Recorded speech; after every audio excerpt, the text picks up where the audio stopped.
So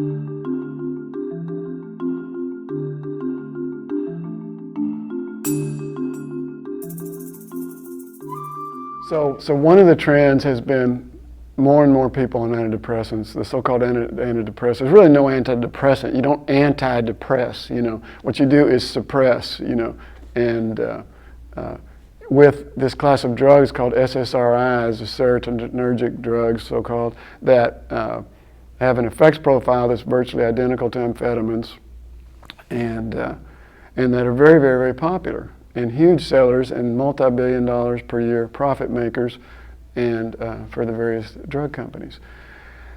Those drugs have a whole range of very, very dangerous effects, and one of those is that they trigger states of consciousness that are very deranged and disturbed in a certain percentage of people who take them, that involve agitation on the one hand, and restlessness, and that can tilt off all the way to kind of a toxic psychosis, and on the other hand, to more of a suppressing and depressing kind of dynamic that can go all the way into a deep, dark, suicidal depression.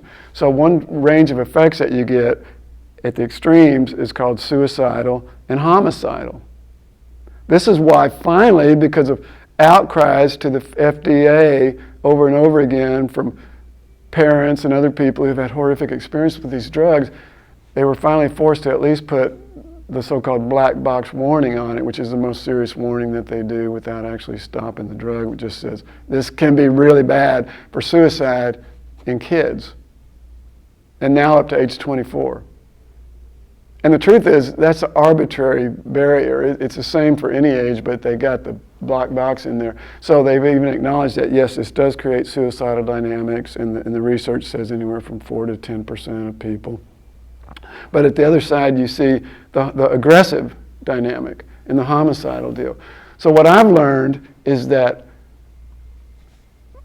when you see these incidences of so-called senseless violence, right, where the school shootings is a classic example, but other examples are the people going postal, the mother in Houston, Andrea Yates, who drowned her 5 children in the bathtub, and the school shootings. And of course, the paradigmatic example of that is Columbine, Colorado.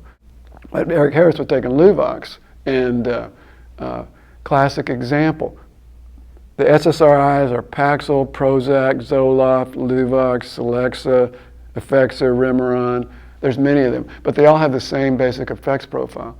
And one of the things that happens is that since it's an amphetamine effect profile, it triggers, the adrenal hormones, it triggers cortisol. It's an upper kind of effect, right? But what that does is it also interferes with the relaxation dynamic and the sleep dynamic.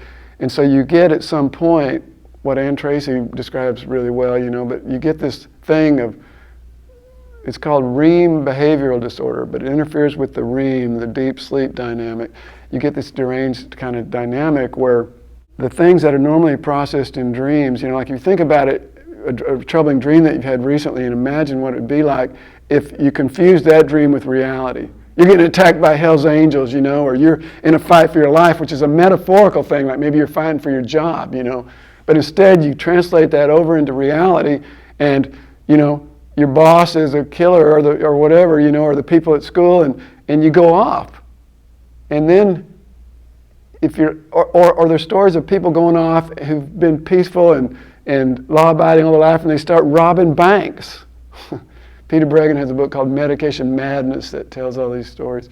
And then if they're lucky and they don't do too much damage and they come out of it, then it's like, how did that happen? But if they're not lucky, they've killed somebody or themselves. And so that was true in Columbine. That was true probably with Cho at Virginia Tech. He had all these pill bottles there.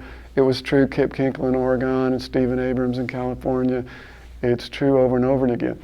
And the one other thing I want to add about this is that I've just finished this article called From the Cradle to the Grave, from Before the Cradle to the Grave.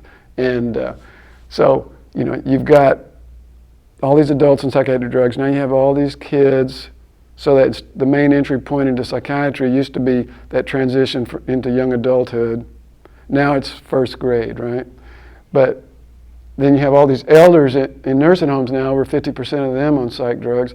And now it's going on down to where you've got these 2-year-olds labeled bipolar and all that. And now we've got the so-called Mothers Act, which is pushing for universal screening of all pregnant mothers looking for possible depression.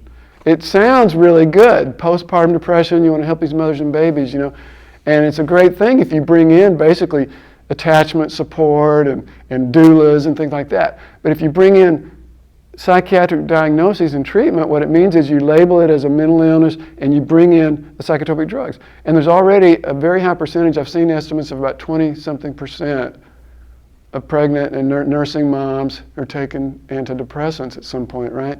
And so then you get more and more on these drugs, and so literally you have children from the very beginning, either in utero or through breastfeeding, getting these drugs.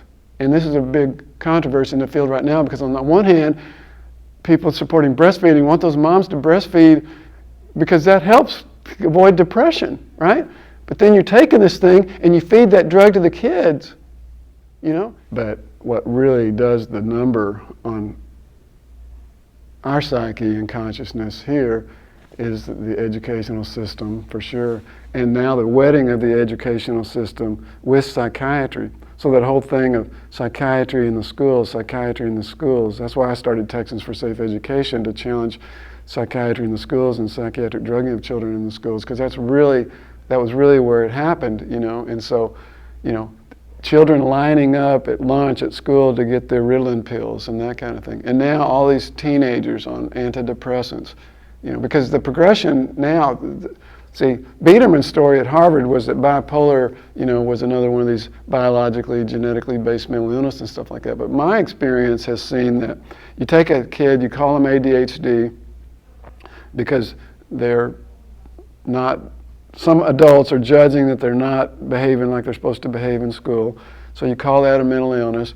You put them on stimulant drugs. The stimulant drugs then have this deranging effect of creating, on the one hand, excitability, or on the other hand, the so-called zombie effect.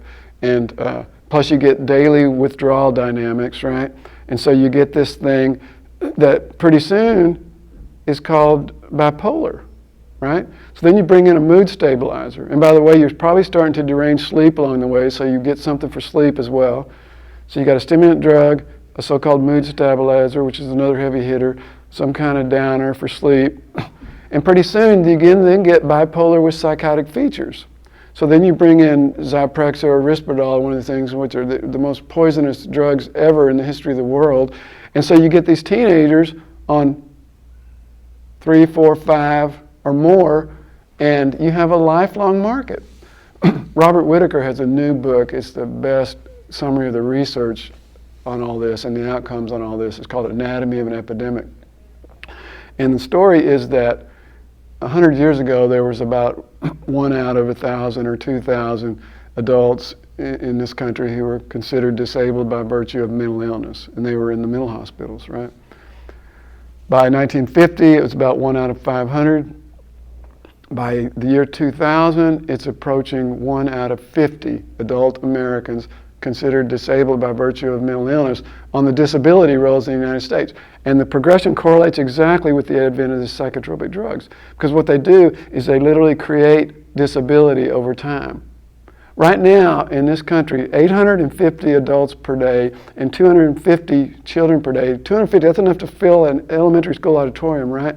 Join the disability rolls as children, right? So then you've got lifelong disability, lifelong product point for the corporate industries, and people who are just wrecked for their lives.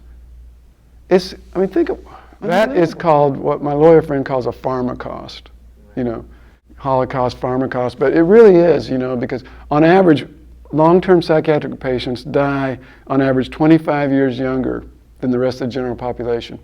You're getting to where you have 250 children every day added to the disability rolls, mostly due to the iatrogenic effects of these drugs. You've got approaching 1 out of 50 adult Americans on SSI, SSDI for psychiatric disabilities, mostly iatrogenic effects of the psychotropic drugs, other factors, of course, and that's a pharmacost.